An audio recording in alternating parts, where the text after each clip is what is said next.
नमस्कार। आज की क्लास में हम देखने वाले हैं दक्षिण के प्रायद्वीपीय प्रदेश के प्रमुख पर्वत को। ठीक है, तो आज जो है हम प्रमुख पर्वत जो है हम लगभग देख चुके थे, जिसमें से पश्चिमी घाट और पूर्वी घाट बचा हुआ है। तो आज हम पश्चिमी घाट और पूर्वी घाट को डिटेल में देखेंगे। तो चलिए हम स्टार्ट करते हैं। हम देखेंगे जो कि भारत में जो है पश्चिमी जो तट है और पूर्वी तट, तो पश्चिमी तट के सहारे पर कौन सा पर्वत खड़ा है? वहाँ पर है आपका पूर्वी पश्चिमी घाट। ठीक है, क्या है? पश्चिमी घाट। और पूर्वी साइड पर है आपका कौन सा घाट है? पूर्वी घाट है। ठीक है, पूर्वी साइड पर क्या है? पूर्वी घाट है। तो पश्चिम में जो पश्चिमी घाट है उसका विस्तार कहाँ से कहाँ तक है? उसका विस्तार है कि वो मध्य प्रदेश से तो ताप्ती नदी निकलती है, खंबात की खाड़ी में जाकर के गिरती है। तो ताप्ती नदी से लेकर कि कन्याकुमारी तक किसका विस्तार है? जो है पश्चिमी घाट का विस्तार है। ठीक है, इसे जो है सह्याद्री पर्वत भी कहते हैं। क्या कहते हैं? सह्याद्री पर्वत भी कहते हैं। देखिए, भारत की जो सबसे लंबी पर्वत श्रृंखला कौन सी? हिमालय पर्वत श्रृंखला, जो कि भारत की सबसे लंबी पर्वत श्रृंखला, लगभग 2500 किलोमीटर इसकी लंबाई है। ठीक है, वैसे जो पश्चिमी घाट है वो भारत की दूसरी सबसे लंबी पर्वत श्रृंखला है। क्या है? दूसरी सबसे लंबी पर्वत श्रृंखला। ठीक है, इसकी जो लंबाई है कितनी है? 1600 किलोमीटर है। कितने हैं? 1600 किलोमीटर है। ये आपको याद रखना है। ठीक है, अब याद रखना है कि जो पश्चिमी घाट है वो क्या है? एक ब्लॉक पर्वत है। पश्चिमी घाट क्या है? ब्लॉक पर्वत है। हमने पिछले क्लास में डिस्कस कर चुके हैं कि ब्लॉक पर्वत किसे कहते हैं। मान लीजिए कि एक चट्टानें हैं, इसमें 2 दरारें पड़ गई। ठीक है, और बीच का भाग स्थिर रह जाएगा और अगल बगल का जो भाग है वो धंसने लगेगा। तो बीच वाला भाग तो स्थिर है, मतलब उसकी ऊंचाई उतनी है, अगल बगल वाला भाग धंसने लगेगा, तो ये जो ऊंचा रहेगा ना उसके कंपैरिजन में, तो ये जो पोर्शन है वो क्या कहलाएगा? ब्लॉक पर्वत। मान लो इसका जो है अगल बगल का भाग धंस गया, ये इस तरह से बन गया और बीच का भाग तो ऊंचा ही है, ये भाग धंस गया है, तो ये पर्वत ही क्या कहलाएगा? ब्लॉक। तो जो पश्चिमी घाट है वो क्या है? ब्लॉक पर्वत है, आपको याद रखना है। ठीक है, अब पश्चिमी घाट में कई चोटियाँ पड़ती हैं। ठीक है, आप देखेंगे कि जो महाराष्ट्र वाला पोर्शन है ना उसे क्या कहते हैं? उत्तरी सह्याद्री कहा जाता है। क्या कहते हैं? उत्तरी सह्याद्री कहा जाता है। कर्नाटक वाले को मध्य, और जो केरल में जो पड़ेगा उसे क्या है? दक्षिणी सह्याद्री कहा जाता है। ठीक है, तो उत्तरी सह्याद्री में आपको 3 चोटियाँ याद रखनी है जो कि पश्चिमी घाट में पड़ती हैं। एक पड़ेगी आपकी कलसुबाई। कौन सी ऊँची चोटी पड़ेगी आपकी? कलसुबाई। ठीक है, कलसुबाई ऊँची चोटी पड़ेगी आपकी। ठीक है, कौन सी चोटी पड़ेगी? कलसुबाई ऊँची चोटी एक पड़ेगी। उसके नीचे हरिश्चंद्र की चोटी पड़ेगी और उसके नीचे पड़ेगी आपके महाबलेश्वर। ठीक है, कितनी चोटियाँ पड़ी? कलसुबाई, हरिश्चंद्र, महाबलेश्वर। कलसुबाई, हरिश्चंद्र और महाबलेश्वर। ठीक है, तो जो कलसुबाई है वो उत्तरी सह्याद्री की सबसे ऊँची चोटी। क्या है? उत्तरी सह्याद्री की सबसे ऊँची चोटी कौन सी है? कलसुबाई है। उसके अलावा हरिश्चंद्रगढ़ पड़ेगी और महाबलेश्वर ऊँची चोटी यहाँ पे पड़ेगी, ये याद रखना है। फिर आप जब कर्नाटक में जाएंगे तो कर्नाटक में जो आपको 2 चोटियाँ याद रखनी है, एक कुद्रेमुख और एक पुष्पगिरी। क्या याद रखनी है? कुद्रेमुख को याद रखना है और पुष्पगिरी को याद रखना है। ठीक है, क्या याद रखना है? कुद्रेमुख को याद रखना है और पुष्पगिरी को। कुद्रेमुख और पुष्पगिरी। तो कुद्रेमुख जो है वो जो है मध्य सह्याद्री की सबसे ऊँची चोटी है। क्या है? मध्य सह्याद्री की सबसे ऊँची चोटी है कुद्रेमुख। ठीक है, मैंने आपको बताया कि जो महाराष्ट्र है वो उत्तरी सह्याद्री में आता है, कर्नाटक मध्य में और केरल दक्षिणी सह्याद्री में आता है। ठीक है, उत्तरी सह्याद्री की ऊँची चोटी थी कलसुबाई, मध्य की है कुद्रेमुख और यहाँ पर एक और नया चोटी जिसका नाम है पुष्पगिरी। ठीक है, उसके नीचे आप आएंगे केरल साइड में तो आपको यहाँ पे मिलेगी नीलगिरी की पहाड़ियाँ। क्या मिलेगी? नीलगिरी की पहाड़ी। ठीक है, क्या मिलेगी? नीलगिरी की पहाड़ी। तो नीलगिरी की पहाड़ी को आप देखेंगे तो नीलगिरी की जो पहाड़ियाँ हैं वो क्या करती हैं? वो पश्चिमी घाट और पूर्वी घाट को जोड़ती है। नीलगिरी की पहाड़ी, इसका विस्तार आपको तमिलनाडु में मेनली मिलेगा, तमिलनाडु, आंशिक रूप से कर्नाटक और केरल में भी। ठीक है, तो अब यहाँ पर क्या है? आपका पूर्वी घाट है।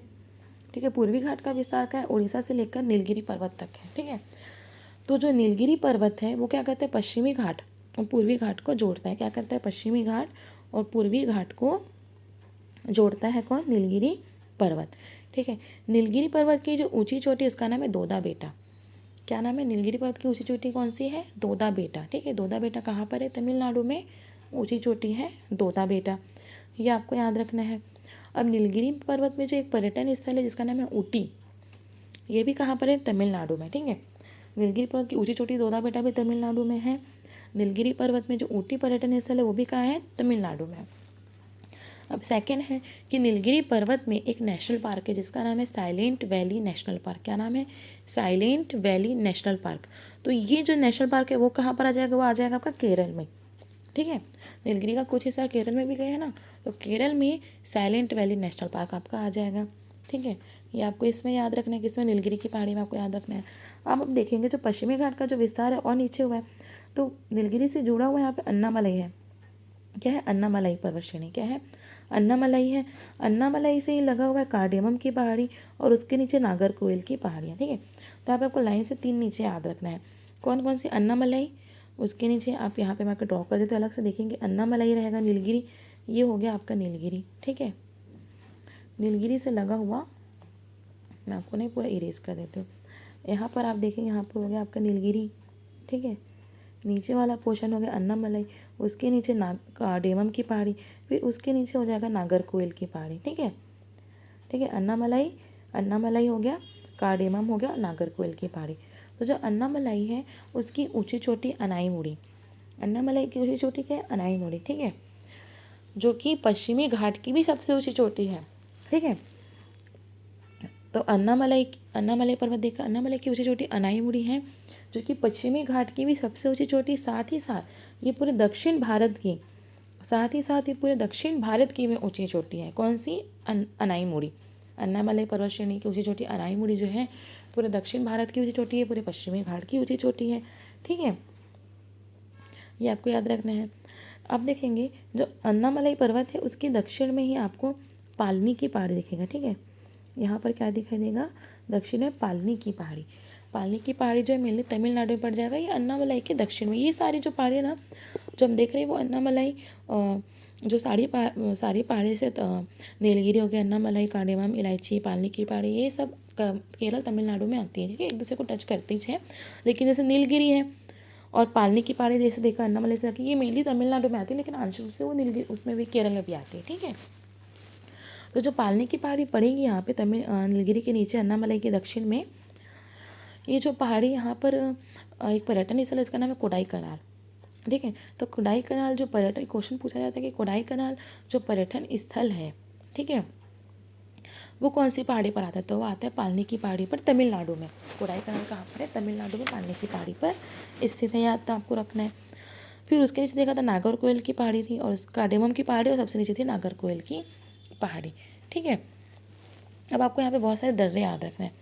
हम देखते हैं नीचे में जो है नीलगिरी और अन्नामलई जो है पर्वत के बीच में आपको एक दर्रा याद रखना है, वो है आपका पालघाट दर्रा। ठीक है, ठीक है, नीलगिरी और अन्नामलई के बीच में कौन सा दर्रा है आपका, पालघाट दर्रा है। ये जो है, ये दर्रा जो है केरल राज्य में है। ठीक है, ये दर्रा कहाँ पर है, केरल राज्य में है, लेकिन ये केरल और तमिलनाडु को जोड़ता है। ठीक है, क्या कहता है, केरल और तमिलनाडु को जोड़ता है। ये दर्रा केरल राज्य में है, पालघाट दर्रा। कौन सी पहाड़ियों के बीच है, ये दर्रा जो है आपका नीलगिरी और अन्नामलई के बीच में है, केरल राज्य में स्थित है। ये केरल और तमिलनाडु राज्य को जोड़ता है। ठीक है, केरल के कोच्चि को तमिलनाडु की सेलम से ये जोड़ता है, पालघाट दर्रा। उसके नीचे आएंगे आपको सेनकोटा दर्रा देखना है। कौन सा दर्रा, सेनकोटा दर्रा, जो कि कार्डेमम की पहाड़ी और नागरकोइल की पहाड़ी के बीच में है। कौन सा दर्रा है, सेनकोटा दर्रा। ठीक है, ये जो है कौन सी पहाड़ी के बीच में है, कार्डेमम नागरकोइल की पहाड़ी में स्थित है। ये तिरुवनंतपुरम, केरल के राजधानी तिरुवनंतपुरम को ये मदुरई से जोड़ता है। ठीक है, तिरुवनंतपुरम को किससे जोड़ता है, मदुरई से जोड़ता है, ये आपको याद रखना है। उसके बाद आपको महाराष्ट्र में 2 दर्रे याद रखने हैं, थालघाट दर्रा और भोलघाट दर्रा। ठीक है, कौन सा दर्रा, पश्चिमी घाट पर ही पड़ेगा ये दर्रा, थालघाट दर्रा और भोरघाट दर्रा। जो थालघाट दर्रा है वो मुंबई को नासिक से जोड़ेगा। ठीक है, मुंबई से नासिक जाने का मार्ग है थालघाट दर्रा। और जो भोरघाट दर्रा है वो क्या है, मुंबई से पुणे जाने का मार्ग है। मुंबई से, यहाँ पर मुंबई है तो मुंबई से पुणे जाएंगे, और ये हो जाएगा मुंबई से नासिक जाने का रास्ता। ठीक है, ऊपर का थालघाट मुंबई से नासिक, और नीचे का भोरघाट मुंबई से पुणे। तो इतनी सारी जो चीज़ें हैं आपको किसने, पश्चिमी घाट में आपको याद रखनी है। ठीक है, उसके बाद हम देखते हैं पूर्वी घाट। तो पूर्वी घाट जो इसका विस्तार जो महानदी घाटी से लेकर नीलगिरी तक है। महानदी घाटी देखेंगे जो छत्तीसगढ़ के उड़ीसा से महानदी निकलती है, ये आपके बंगाल की खाड़ी में जाकर के गिरती है। तो आप देख सकते हैं महानदी घाटी क्षेत्र लगभग यहाँ पर इसका विस्तार होगा। तो यहाँ से महानदी का मुहाना हो गया है। ठीक है, तो महानदी जो घाटी क्षेत्र से जो है नीलगिरी पर्वत था यहाँ तक, तो यहाँ तक किसका विस्तार है, आपका पूर्वी घाट का विस्तार है। ठीक है, पूर्वी घाट जो एक अवशिष्ट पर्वत है। ठीक है, और ये टुकड़ों में है। पूर्वी घाट के टुकड़ों में बीच बीच में इसमें गैप है, ठीक है। गैप किसके द्वारा बन गया, इसमें नदियों के द्वारा बन गया है, ठीक है। क्योंकि जो नदियाँ जो है, जो अपनी प्रायद्वीपीय भारत की जो नदी है वो क्या होती है, पूर्व की ओर जाती हैं, बंगाल की खाड़ी में जाकर के गिरती हैं। तो इन नदियों के द्वारा जो पश्चिमी घाट है उसमें गैप बन गया है, ठीक है। पश्चिमी घाट को उसने काट छाट कर दिया नदियों ने, तो उसमें गैप बन गया है। तो इसलिए पश्चिमी घाट जो है लगातार सॉरी जो पूर्वी घाट है, हम बात कर रहे हैं पूर्वी घाट की, ठीक है। हम किसकी बात कर रहे हैं, पूर्वी घाट की। पूर्वी घाट का जो विस्तार था आपका महानदी से लेकर के कहाँ पर, नीलगिरी पर्वत तक था। महानदी घाटी से लेकर नीलगिरी पर्वत था, ठीक है। यह जो पूर्वी घाट है यह क्या है, एक अवशिष्ट पर्वत है और टुकड़ों में है, अवशिष्ट पर्वत है और टुकड़ों में, क्योंकि इस नदियाँ जो है वो जो प्रायद्वीपीय भारत की नदियाँ के पूर्व की ओर जाती हैं और बंगाल की खाड़ी में जाके गिरती हैं, तो उसने इस पर्वत को काट दिया है। तो ये बीच में इस पर्वत में क्या है, पूर्वी घाट में जो है गैप है, ठीक है। और यह एक अवशिष्ट पर्वत है। अवशिष्ट पर्वत को हम देख चुके हैं कि मान लो अगर एक कितना बड़ा पर्वत है, ठीक है, इसके नदी के द्वारा या हवाओं के द्वारा से काट छाट कर दिया गया, तोड़ फोड़ कर दिया गया, अभी टूट फूट के इसको हवाओं के द्वारा निक्षेपित करके दूसरी जगह पर ला दिया गया, ठीक है, यहाँ पर ला के जमा हो गया। लेकिन ये जो मेन पर्वत था इसकी तो ऊंचाई कम हो गई ना, क्योंकि इसके ऊपर लेयर को काटा छाटा गया है, तो इसकी ऊंचाई कम हो गई, मान लो ये ऐसा हो गया, तो एक अवशिष्ट के रूप में बच गया है, समझिए, है ना। तो ऐसे पर्वत को ही अवशिष्ट पर्वत कहा जाता है। तो ये कि पूर्वी घाट जो एक अवशिष्ट पर्वत है, आपको याद रखना, ठीक है, ठीक है। और ये जो इसकी ऊंचाई अब पश्चिमी घाट से तो ऊंचाई कम हो जाएगी पूर्वी घाट की, क्योंकि इसका अपरदन बहुत अधिक हुआ है, ठीक है, ये आपको याद रखना है। और नदियों के द्वारा इसे तोड़ा गया, इसलिए जो पूर्वी घाट है वो टुकड़ों में है, ये भी आपको याद रखना है, ठीक है।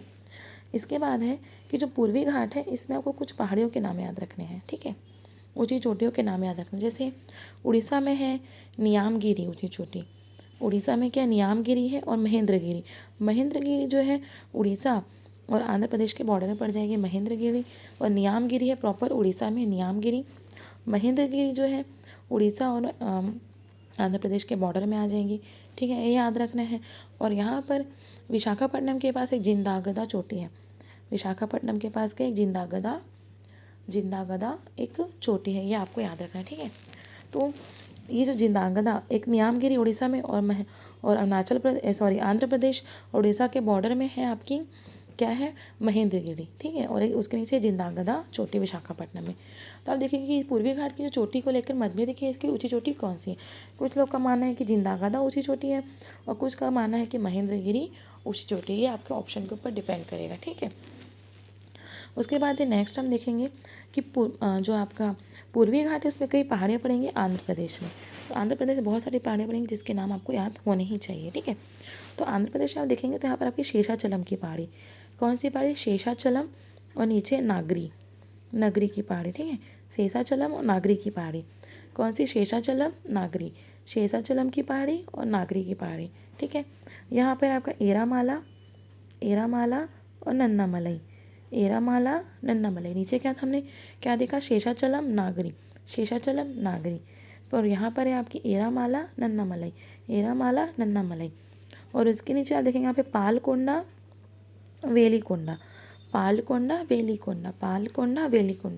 तो इस तरह से 6 पहाड़ियों के नाम आपको यहाँ पर याद रखने हैं, ठीक है। आप देखेंगे जो पालकोंडा की जो पहाड़ी है, जो पालकोंडा की पहाड़ी यहीं पर क्या है, तिरुपति स्थित है, क्या तिरुमाला की पहाड़ी जहाँ पर तिरुपति है, ठीक है, बालाजी का मंदिर है तिरुपति में, तो और यहीं पर स्थित है पालकोंडा श्रेणी में तिरुमाला की पहाड़ी पर, ये आपको इसमें याद रखना है, ठीक है। उसके बाद आपको एक मेलागिरी की पहाड़ी याद रखनी है, ठीक है, कौन सी पहाड़ी, मेलागिरी की पहाड़ी, ये तमिलनाडु और कर्नाटक में आपको पड़ेगी, ठीक है, यहाँ पर हो जाएगी मेलागिरी की पहाड़ी, किस में हो जाएगी, तमिलनाडु और कर्नाटक में आ जाएगी। तो इतनी सारी चीज़ें आपको पहाड़ियों और चोटियों के पूर्वी घाट में याद रखनी है। आई होप आपको पश्चिमी घाट और पूर्वी घाट पूरी तरह से समझ में आया हूँ। अगर आपको मेरा वीडियो पसंद आया तो प्लीज़ मेरे चैनल को सब्सक्राइब जरूर कीजिएगा। नेक्स्ट वीडियो में हम जो है अभी प्रायद्वीपीय जो पठार है, दक्षिण का प्रायद्वीपीय पठार, इसका जो है पठारी एरिया बचा है, तो नेक्स्ट क्लास में हम जो है पठार पढ़ने वाले हैं, ठीक है। धन्यवाद।